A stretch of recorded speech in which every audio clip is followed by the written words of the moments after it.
deal with airplane peanuts. In 2017, Tom had started doing like a theater tours, and he was like, he goes, "I'll give you my tour if you move to LA."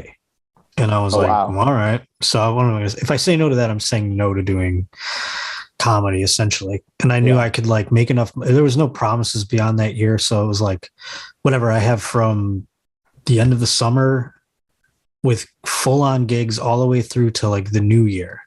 And then I can, find a job. It's enough money to like get a place or whatever. So I took him up on that. And I was on the road for that first, however many 6 months or so. Yeah. And then I had to get a job. And so I was starting to, I'm still doing open mics here, but nobody really knows who I am. And I didn't expect them to.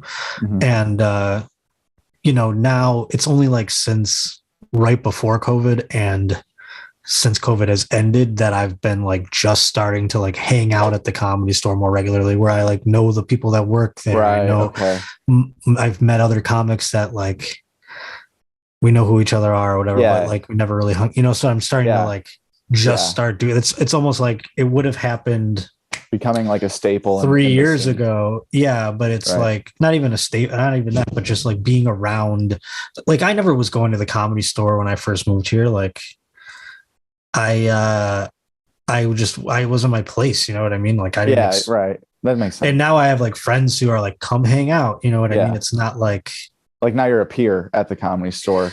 Yeah. Well, I'm not past there, and I'm not a peer there. I don't get to perform there as often as I would like, but they're giving me, and I don't deserve, like I just started coming around. So it's like, okay. Even though, you know what I mean? So it's like, so was it sad leaving Buffalo, like that scene, that comedy scene there? It sounds like an offer. Yeah. Refuse from Tom. It was sad in that I miss my family and my friends, and like, I miss Buffalo, but it wasn't sad about leaving the scene. I couldn't care less about the scenes.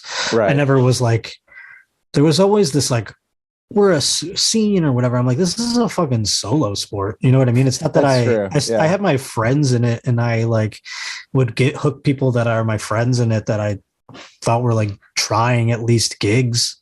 And if that's a scene, so be it. But I never had this like camaraderie of like, we're the Buffalo comics. Right. You know what I mean? Yeah, like, I don't fucking give a shit. Yeah. Yeah. So, but before the offer to go on the tour, if you moved to LA, was that some of your first contact or with Tom Segura, or how did that relationship kind of start? I'm sure. No, I worked with him for like 5 years almost before that. Like, okay. Here and there. And since he was doing, like, it used to be like he would get me the gigs, but I'd have to like drive myself or fly myself there, or like put myself up, or I don't know if I've ever had to put myself up. Usually he'd make sure the club had a condo at least or something, like, or the club would put me up or something, I don't think I've ever had to put myself up, but I'd have to get myself there. And then I remember one day he like went from all of a sudden the club started getting like full.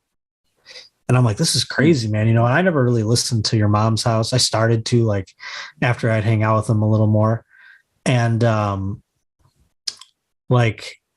club started filling up. Then he went to theaters, and then he went to like, now he's on outer space. It's crazy. It's he's coming everywhere.